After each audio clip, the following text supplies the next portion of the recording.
Hello students, आप लोगों का फिर से स्वागत है मेरे यूट्यूब चैनल अमित क्लासेस में। आज मैं आपको क्लास 10th के मैथ्स पढ़ाऊंगा और उसमें बेसिक स्टेजेस स्टार्ट करूंगा आज चैप्टर फर्स्ट से रिलेटेड। तो आज मैं स्टार्ट करने जा रहा हूँ real number for class 10। Okay, चलिए स्टार्ट करते हैं।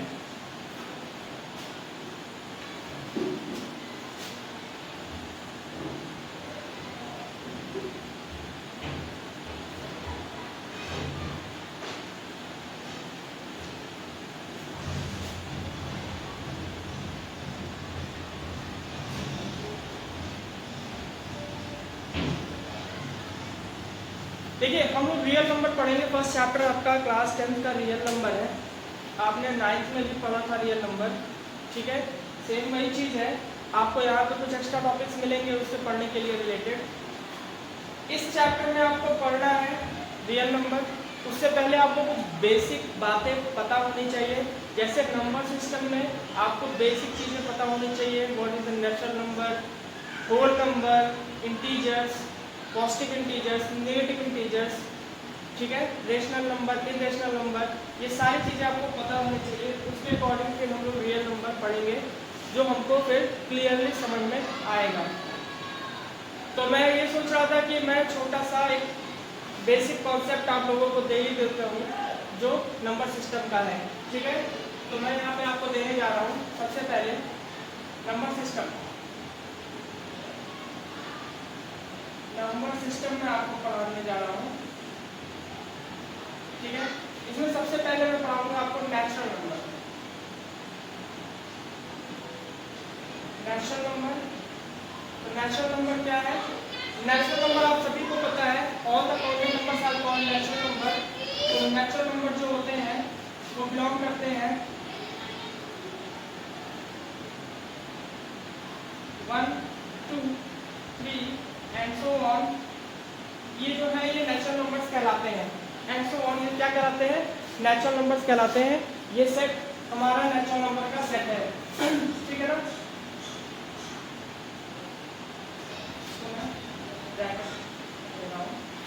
फिर हम लोग जानते हैं नेचुरल नंबर में जीरो बिलोंग नहीं करता, not belong to natural number. इसका मतलब ये है कि जीरो जो है वो not belong to natural number है। जीरो जो है वो नेचुरल नंबर से बिलोंग नहीं करता है। ये बहुत इंपॉर्टेंट पॉइंट है, बच्चों को पता होना चाहिए कि जो भी नेचुरल नंबर होता है वो काउंटिंग नंबर्स होते हैं और zero is not a counting number. तो आपको पता होना चाहिए कि जीरो एक काउंटिंग नंबर नहीं है, ठीक है ना। आगे चलते हैं। होल नंबर, होल नंबर जो आपको पता है कि जब हम लोग नेचुरल नंबर में जीरो को इंक्लूड करते हैं तो वो कहलाता है whole number. 0, 1, 2, 3 and so on, ये जो सेट है ये कहलाता है होल नंबर का सेट, ठीक है। एंड सो ऑन, आप कहीं तक भी जाइए, इनफाइनाइट तक भी आप जा सकते हैं, that is called whole number, ठीक है। फिर आती है बात इंटीजर की। इंटीजर्स क्या होते हैं? इंटीजर्स एक ऐसे नेचुरल नंबर्स होते हैं जो पॉजिटिव और नेगेटिव दोनों फॉर्म में लिखे जाते हैं, इंक्लूडेड विद जीरो, ठीक है। ये होल नंबर्स नहीं कहे जाते। Integers are the positive and negative natural numbers included with zero, जिसमें जीरो क्या होता है? इंक्लूड रहता है।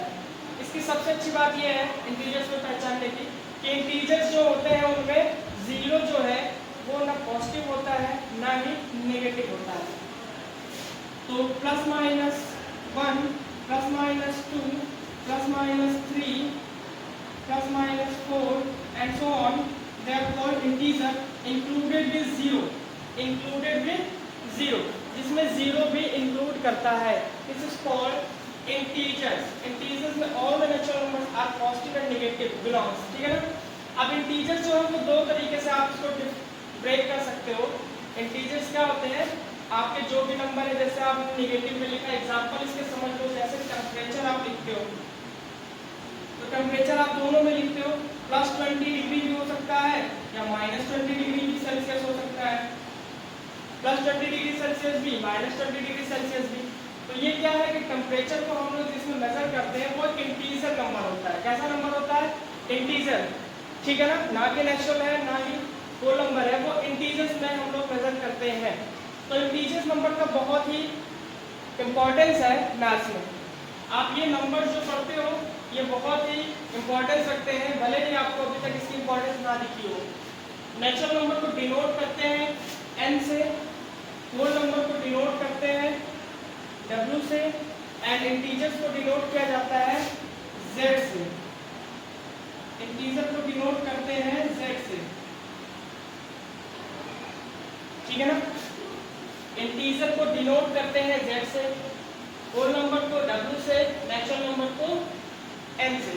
अब मैंने कहा ये जो इंटीजर है उसको दो पार्ट में डिवाइड कर सकते हैं हम लोग। एक होता है positive integer, positive integers. Positive integers क्या है? The set of 1, 2, 3, 4 and so on, they are called positive integers. While negative integers क्या है?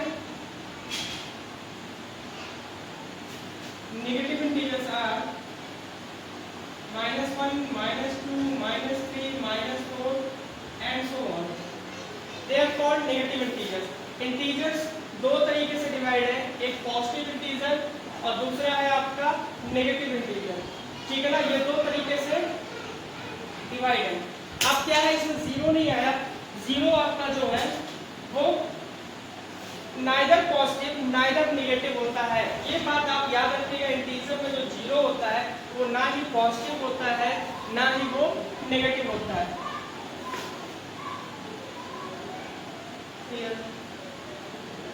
Zero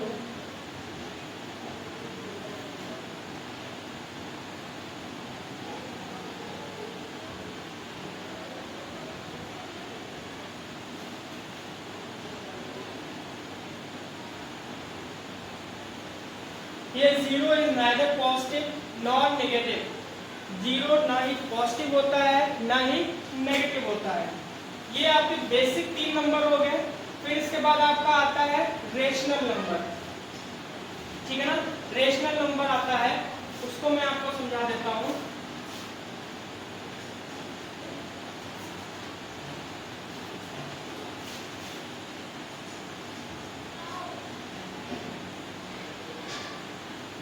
rational number, rational number क्या है? रेशनल नंबर जो है वो फॉर्म है रेशियो का, RATIO आप देख रहे हो, रेशियो। रेशियो के फॉर्म में जो नंबर रेशियो के फॉर्म में लिखे जाते हैं that is called rational number. Ratio के फॉर्म में जब आप कोई भी नंबर लिखोगे, एक नंबर A है और एक नंबर B है, अगर आप उनको रेशियो के फॉर्म में लिखना चाहते हो तो आप लिखोगे A/B या A/B मींस A/B। इसी तरीके से अगर हम लोग कोई दो नंबर रेशनल नंबर में लिखना चाहते हैं तो नंबर को कैसे रेशनल नंबर लिखा जाता है कि P/Q का फॉर्म कैसा होता है? P/Q का रेशियो की तरह फॉर्म होता है। तो rational number is in the form of P/Q where Q is not equal to 0, Q is not equal to 0 and P/Q belongs to integer and P/Q belongs to Z. Z means integer. Z means क्या? integer. Z मतलब क्या? integer. ये जो है P और Q कहाँ से belong करने चाहिए? इंटीजर से। साथ ही साथ आपका जो Q है वो 0 नहीं होना चाहिए। 0 क्या होना चाहिए? नहीं होना चाहिए। अगर ये 0 हो जाएगा तो ये अनडिफाइंड नंबर फॉर्म कर लेगा। एक एग्जांपल दे रहा हूँ, जैसे कुछ एग्जांपल्स हैं आपके, ठीक है, कुछ एग्जांपल्स मैं दे रहा हूँ। इंटीजर्स रेशनल नंबर्स के कुछ एग्जांपल्स ऐसे हैं, जैसे आपका 3/7 -2/5, ठीक है ना, 12/7, ये सारे जो है वो रेशनल नंबर है। क्या कहलाते हैं? Rational number. आप देखोगे यहाँ P/Q के फॉर्म में है, Q 0 नहीं है और P और Q यानी 3 और 7 बिलोंग्स भी करते हैं इंटीजर से। कहीं भी आएगा। ऐसे दूसरा भी आप चेक कर सकते हैं, ये p बाई क्यू के फॉर्म में है, क्यू 0 नहीं है, और -2 और 5, ये जो है -2 और 5 बिलोंग करते हैं इंटीजर से। -2 भी है यहाँ पे, आगे बढ़ोगे तो +5 भी मिलेगा, ठीक है ना। तो ये होता है रेशनल नंबर का फॉर्म। रेशनल नंबर जो है वो रेशियो के फॉर्म में होता है, इसलिए आपको पता होना चाहिए कि रेशनल नंबर जो है वो p बाई क्यू के फॉर्म में लिखा जाता है, where q is not equal to 0 and p and q belongs to z, belongs to integer, integer से बिलोंग करना चाहिए, ठीक है ना। ये हो गया हमारे रेशनल। अब बात हम करते हैं इरेशनल की, थोड़ा सा इरेज करूंगा इसे।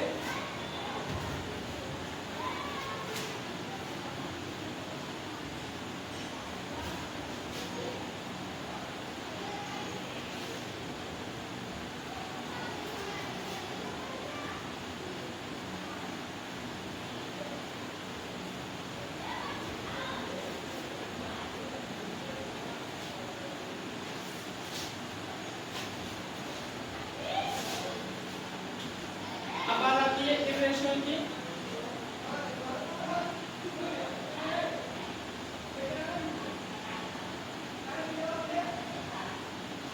इरेशनल नंबर, इरेशनल नंबर्स क्या होते हैं? ऐसे नंबर जो p बाई क्यू के फॉर्म में नहीं लिखे जा सकते, that are called irrational number, ठीक है ना। तो फॉर एग्जांपल जैसे √2, √3, √7 एंड सो ऑन, इस तरह के जो नंबर्स होते हैं एंड सो ऑन। जैसे फिर एग्जांपल में आप पाई भी ले सकते हो। पाई कैसा नंबर है? ये इरेशनल है, पाई इरेशनल है, इसको याद रखिएगा कि pi is a irrational number,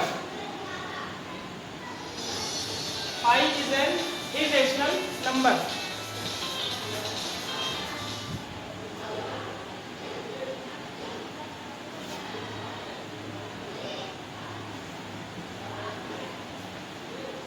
ठीक है, अभी आपको पता था, आप लोगों को पता है कि पाई इज इक्वल टू 22/7। तो जरा हम देखते हैं कि पाई इज इक्वल टू 22/7, तो क्या ये बात सही है? नहीं, ये बात बिल्कुल सही नहीं है। Pi is not equal to 22/7, pi 22/7 के इक्वल नहीं होता है। कैसे? आप इसको चेक करो, ये p बाई क्यू के फॉर्म में है, नंबर p बाई क्यू के फॉर्म में है, साथ ही साथ q 0 नहीं है, ठीक है, और p और q बिलोंग कर रहे हैं इंटीजर से। इसका मतलब ये एक रेशनल नंबर है। ये कैसा नंबर है? ये है रेशनल। जबकि पाई की बात अगर हम लोग करते हैं तो पाई की वैल्यू होती है, पाई आपको पता है कि 22/7 के लगभग होती है, एग्जैक्ट नहीं होती है। पाई की जो वैल्यू है 3.142857 एंड सो ऑन, ऐसे बढ़ती रहती है। तो ये कैसा एक नंबर है? ये एक इरेशनल नंबर है, ये इरेशनल नंबर है, इसको याद रखिएगा। Pi is irrational number while 22/7 is rational. तो फिर हम इसको इक्वल क्यों लिखते हैं? जब हम लोग मैथमेटिकल ऑपरेशन लगाते हैं कहीं सरफेस एरिया, वॉल्यूम फाइंड करने के लिए, तो फिर हम लोग पाई की वैल्यू क्यों यूज करते हैं 22/7? उसका रीजन ये है कि ये पाई की जो वैल्यू होती है वो 22/7 के बहुत बहुत बहुत ज़्यादा करीब होती है। तो जब कोई बहुत ज़्यादा करीब वैल्यू होती है तो हम लोग उसको एग्जैक्ट उसके बराबर तो नहीं होती, लेकिन मान सकते हैं कि हाँ वो वैसा ही रिस्पॉन्ड करेगी जैसा मेरा ओरिजिनल नंबर करता है। अगर मैं 4 कहीं पर मुझे 4 से मल्टीप्लाई करना है और मेरे पास 4 अवेलेबल ना हो, तो मैं क्या 3.999999 से मल्टीप्लाई नहीं कर सकता हूँ? तो क्या मेरी वैल्यू में ज़्यादा अंतर आएगा? नहीं, ज़्यादा अंतर नहीं आएगा। मैं अप्रॉक्स उस कंडीशन में पहुँच जाऊँगा जहाँ मुझे चाहिए, जो वैल्यू या जो डेटा मुझे चाहिए, ठीक है ना। इसलिए क्या करते हैं कि हम लोग पाई को 22/7 के लिख देते हैं। रीज़न क्या है? पाई जो है वो इसकी वैल्यू और 22/7 की जो वैल्यू है वो दोनों वैल्यू अप्रॉक्स बराबर होती है, ठीक है, ये रीजन। नेक्स्ट,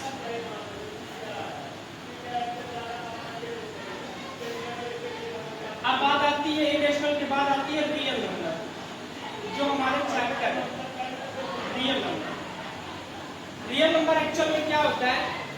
रियल नंबर सारे के सारे रेशनल नंबर और सारे के सारे इरेशनल नंबर्स को मिलाने के बाद जो सेट रेडी होता है that is called real number. तो रियल नंबर का जो सेट है, रियल नंबर्स का जो सेट है वो बनता है रेशनल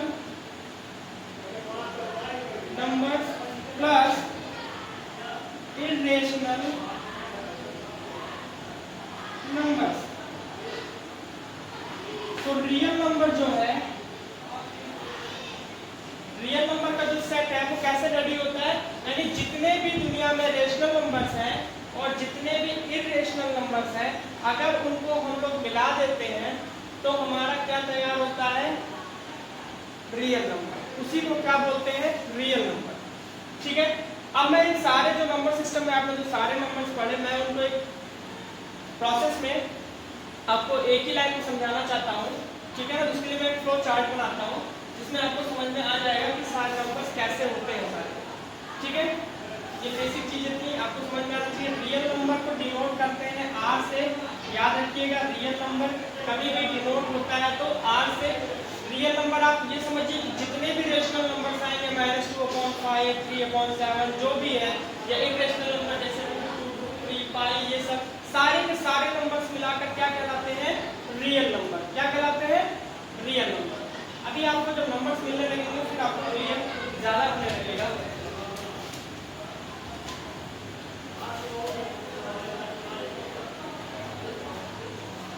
नेक्स्ट, अब मैं आपको फ्लो चार्ट देता हूँ। ठीक है, नंबर सिस्टम का। नेचुरल नंबर को डिनोट करते हैं एन से। आप जानते हैं नेचुरल नंबर का 1, 2, 3, 4 एंड सो ऑन।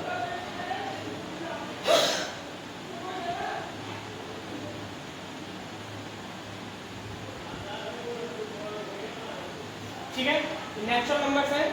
फिर इन नेचुरल नंबर में अगर 0 इंक्लूड कर दिया जाए तो वो बन जाता है होल नंबर। वो बन जाता है whole number. 0, 1, 2, 3 and so on. ठीक है, ये फ्लो चार्ट है। यानी नेचुरल नंबर जो है वो सारे के सारे इन्वॉल्व रहते हैं होल नंबर के अंदर। ये बहुत इंपॉर्टेंट पॉइंट है। सारे नेचुरल नंबर कहाँ इन्वॉल्व रहते हैं? होल नंबर्स में। फिर जब हम लोग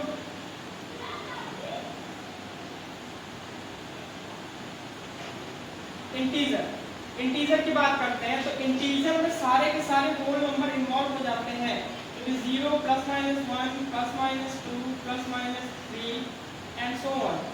आप यहाँ देख लो +1, +2, +3 सारे पॉजिटिव होते हैं। सारे पॉजिटिव नंबर जो है वो इन्वॉल्व कर जाते हैं इंटीजर्स में, आपको पता है। साथ ही साथ नेगेटिव भी होते हैं। यानी पूरा का पूरा होल नंबर जो है वो इन्वॉल्व कर गया। ठीक है, पूरा का पूरा होल नंबर कहाँ इन्वॉल्व करता है? इंटीजर में। ठीक है ना, इंटीजर में इन्वॉल्व करता है। इंटीजर दो तरीके से होते हैं। इंटीजर दो तरीके के होते हैं। एक हो गया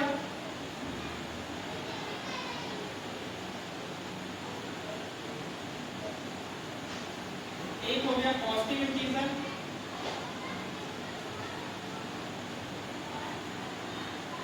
ठीक है, इसको आई से ना लिख के जेड से लिखो, जो आपको सिंबल है उसी से याद रहेगा। अच्छी बात है। पॉजिटिव इंटीजर्स क्या होते हैं? 1, 2, 3 and so on. Positive 1, positive 2, positive 3 सारी पॉजिटिव वैल्यूज जो होती हैं वो कहलाती है पॉजिटिव इंटीजर्स। और फिर यहाँ जो है नेगेटिव इंटीजर्स क्या होते हैं? वो जो होते हैं सारी नेगेटिव वैल्यू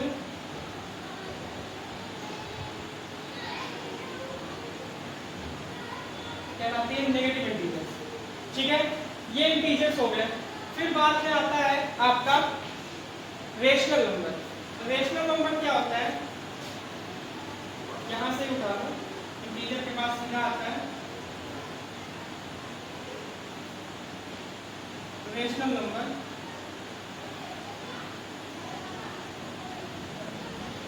रेशनल नंबर को डिनोट करते हैं क्यू से।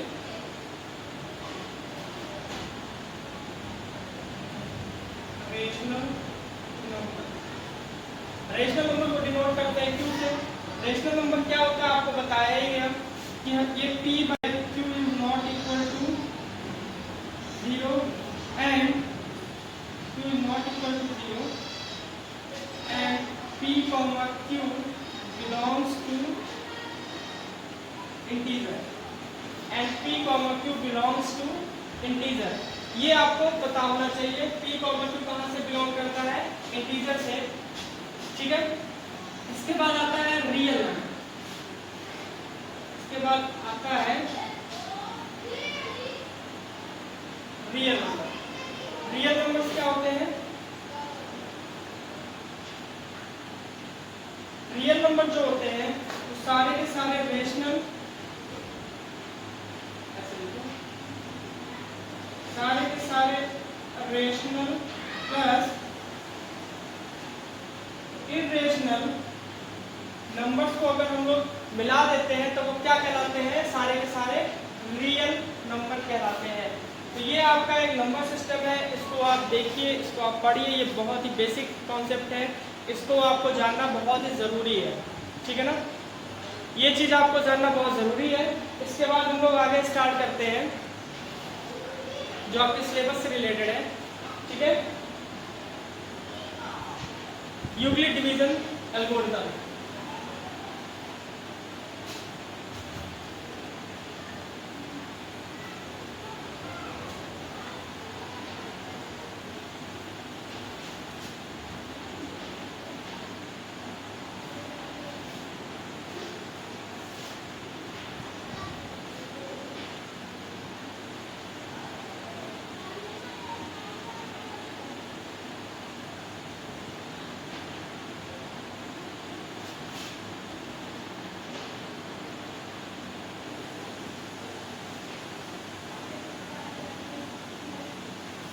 अब आपको पढ़ना है यूक्लिड डिवीजन एल्गोरिथम।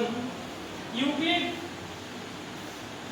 एक रिसर्चर थे, उन्होंने मैथ्स में जो रिसर्च किया उसके थ्रू उन्होंने अपना डिवीजन एल्गोरिथम दिया, ठीक है, कि डिवीजन कैसे करते हैं।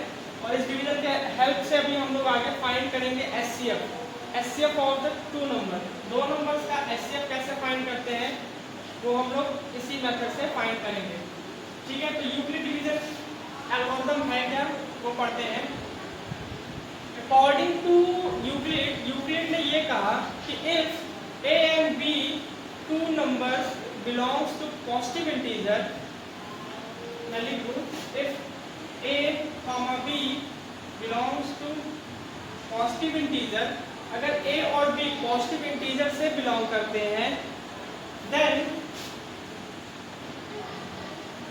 q comma r belongs to whole number, then q comma r belongs to whole number। उन्होंने कहा कि if a comma b belongs to positive integers, अगर a और b पॉजिटिव इंटीजर्स से बिलोंग करते हैं तो and a divides b और b divides a और अगर b a को डिवाइड कर रहा है then q r belongs to w, then q r कहाँ से बिलोंग करते हैं? w से, यानी w मीन्स होल नंबर। अब इस चीज को थोड़ा कॉन्सेप्चुअल समझते हैं कि क्या कह रहे थे। तो यहाँ पे हम लोग देखते हैं कि b डिवाइड्स a b दो पॉजिटिव इंटीजर्स थे और b डिवाइड कर रहा है a को, तो b डिवाइड करता है a को, a और b दो पॉजिटिव इंटीजर्स थे and b divides a, b a को डिवाइड करता है तो क्वोशिएंट जो आता है वो q आता है और डिवाइड करने के बाद जो रिमाइंडर आता है उसे r कहते हैं और ये दोनों बिलोंग करते हैं होल नंबर से। किससे बिलोंग करते हैं? होल नंबर से, ठीक है। ये भी बहुत ज़्यादा क्लियर करने की ज़रूरत अगर नहीं, आपको नहीं समझ आ रहा है, बहुत ज़्यादा क्लियरेंस इसमें नहीं चाहिए, और एग्जांपल हम इसको समझा सकते हैं। एग्जांपल ले लेते हैं ठीक है, टिक 14 और 3, ठीक है ना, 14 और 3 ले लिया हमने, दो नंबर्स ले लिया जो पॉजिटिव इंटीजर से बिलोंग कर रहे हैं। तो आप देखोगे कि 3 जो है वो 14 को डिवाइड करेगा। तो 3 जो है वो 14 को अगर डिवाइड करता है तो आप देखते हो 3 4 12 माइनस करते हैं तो यहाँ पे 0 2 आता है। ये मेरा कहलाता है क्वोशिएंट। क्वोशिएंट जो है वो 4 है which is belong to whole number and it is called remainder which is also belong to whole number। ठीक है ना, होल नंबर से क्यों कहा उन्होंने, पॉजिटिव इंटीजर क्यों नहीं कहा, इसको होल नंबर क्यों कहा, क्योंकि रिमाइंडर 0 टाइम्स भी आ सकता है, क्वोशिएंट भी 0 टाइम आ सकता है। ठीक है, ये सब अभी हम लोग एग्जांपल्स करते जाएंगे तो समझते जाएंगे कि कैसे आ रहा है। और ए और बी जो दो नंबर्स गिवन होंगे वो हमेशा कहां से बिलोंग करेंगे, पॉजिटिव इंटीजर से। ठीक है ना, ये हो गया मेरा क्यू हो गया, ये आर हो गया, ये मेरा बी हो गया, ये बी है और इट इज कॉल्ड ए, ये जो है मेरा वो ए है। ठीक है ना, तो ये डिवीजन थ्योरम था यूक्लिड का। यूक्लिड ने एल्गोरिथम दिया, ठीक है, कि if A and B belongs to z plus means positive integers and b divides a then q comma r belongs to w, q comma r belongs to w। ठीक है, whole number.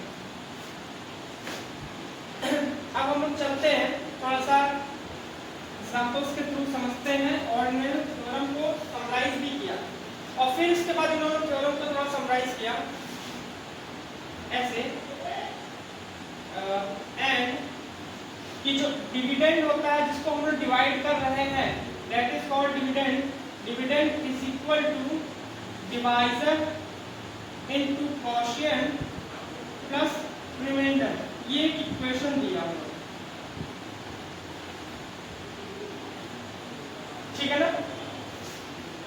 If a comma b belongs to z and b divides a then q comma r belongs to whole number and dividend a is equal to divisor b into quotient q plus remainder r। ये इन्होंने कहा, ठीक है। Example लेके देखते हैं, जैसे मैंने लिया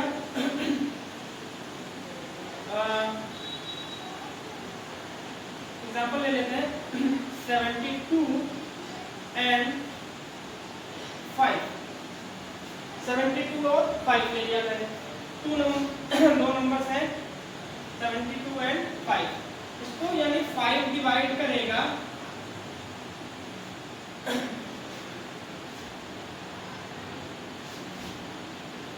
इन ब्रैकेट लिखो b is less than a,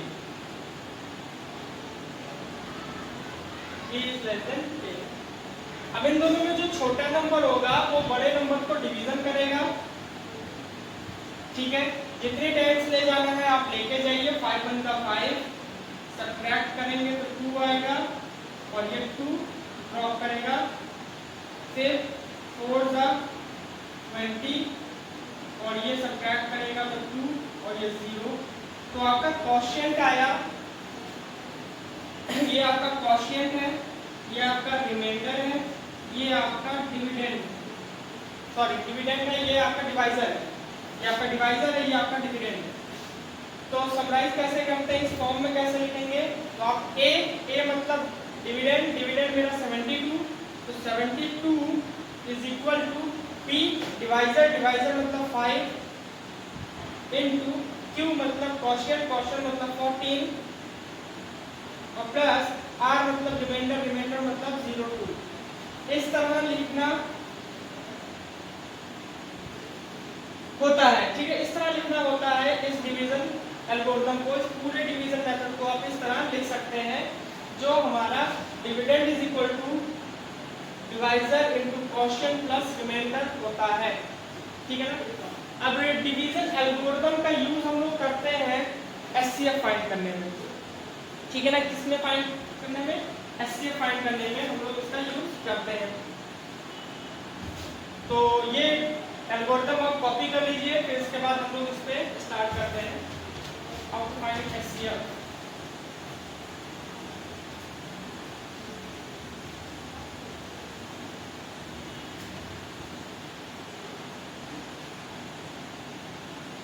Find SCF by Euclid division algorithm. Find SCF by Euclid division algorithm. इस मेथड से आपको SCF फाइंड करना है। देखो इसमें कुछ नहीं है, बहुत ही सिंपल मेथड है। जो आपको उन्होंने इक्वेशन दिया dividend is equal to divisor into quotient plus remainder, उसी मेथड से आपको बहुत ही सिंपल तरीके से एचसीएफ मिल जाएगा। ठीक है ना? तो एचसीएफ फाइंड करने चलते हैं हम लोग, कुछ एग्जांपल लेंगे और एचसीएफ फाइंड करेंगे।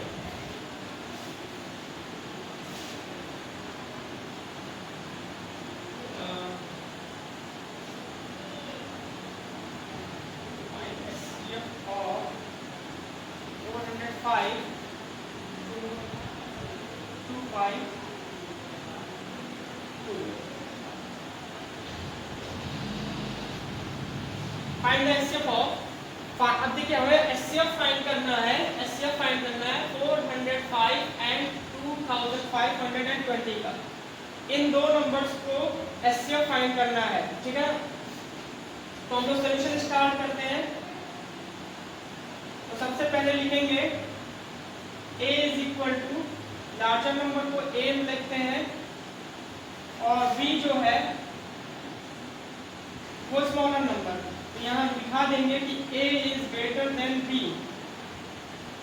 हमेशा a बड़ा होना चाहिए b से, क्योंकि जो डिविडेंड होता है वो लार्जर नंबर होता है मेरा, और डिवाइजर मेरा क्या होता है, छोटा नंबर होता है। इसमें इस रूल में आपको हमेशा ऐसे ही फॉलो करना है। ठीक है ना? फिर क्या करते हैं, a और b आपको मिल गया, डिवीजन लगाते हैं a और b का।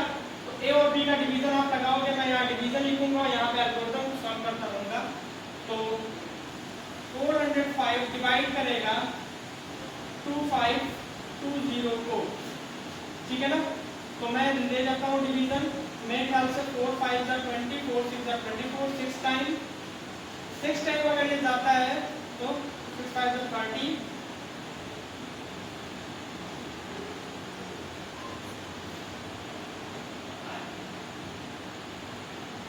ये हो गया।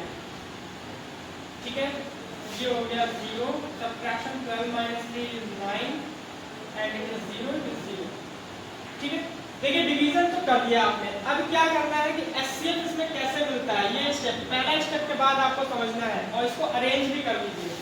इसको आप ऐसे अरेंज करिए, डिविडेंड इज इक्वल टू, तो dividend is 2520, dividend is equal to divisor into quotient 405 into 6, ठीक है, और प्लस रिमाइंडर, आपने समराइज कर दिया। ठीक है, ये हो गया। अब देखिए एचसीएफ फाइंड करने के लिए आपको इस डिवीजन को आगे बढ़ाना है, लेकिन ये डिवीजन डेसिमल में आगे नहीं बढ़ेगा। इसमें क्या होगा कि बार बार हम लोग जो रिमाइंडर आएगा वो मेरा नेक्स्ट डिवाइजर बनेगा, और जो पहला डिवाइजर था वो मेरा डिविडेंड बन जाएगा। यानी अब ये ऐसे आगे बढ़ेगा, जो मेरा रिमाइंडर था वो मेरा डिवाइजर बन गया, और जो मेरा डिवाइजर था वो मेरा डिविडेंड बनेगा। और ये प्रोसेस ऐसे कंटिन्यू होता रहेगा, और उसके बाद जो लास्ट डिवाइजर होगा, ठीक है ना, वही मेरा क्या कहलाएगा, एचसीएफ कहलाएगा। वही मेरा क्या कहलाएगा, एचसीएफ कहलाएगा। तो इस प्रोसेस को हम लोग कंटिन्यू करते हैं। 9 4 जा 26, 360 सब्ट्रैक्ट करने पर आपको 45 मिलेगा। ठीक है ना? और फिर इसको पहले समराइज करेंगे, फिर ये आ गया आपका नया डिवाइजर, नया डिविडेंड, नया डिवाइजर, नया क्वोशिएंट, नया रिमाइंडर। तो आपको 405 is equal to dividend is equal to divisor into quotient 90 into 4 plus reminder is 45। फिर इस डिवीजन को आगे बढ़ाइए और फिर लिखते जाइए। तो 45 है, आपकी डिवाइजर 90 है, ठीक है ना। डिवाइजर 90 जो था वो डिविडेंड बन गया, 90 मतलब कि 45 टू था, तो ये हो गया सब्ट्रैक्ट करने के बाद 0। अब रिमाइंडर 0 आ गया, ठीक है ना। रिमाइंडर क्या आ गया, 0 आ गया। तो रिमाइंडर जो 0 आया वो आपको याद रखना है कि जब रिमाइंडर 0 आ जाएगा उस समय जो आपका डिवाइजर होगा, रिमाइंडर जब 0 आता है उस समय जो डिवाइजर होगा वही आपका एचसीएफ कहलाएगा। तो पहले इसको समराइज करते हैं। तो dividend is equal to, dividend is 90 is equal to divisor into quotient, divisor into quotient plus reminder is 0। और जब रिमाइंडर 0 आता है, जिसकी वजह से, जिस डिवाइजर की वजह से रिमाइंडर 0 आता है, वही क्या कहलाता है, एचसीएफ। वही क्या कहलाता है, एचसीएफ।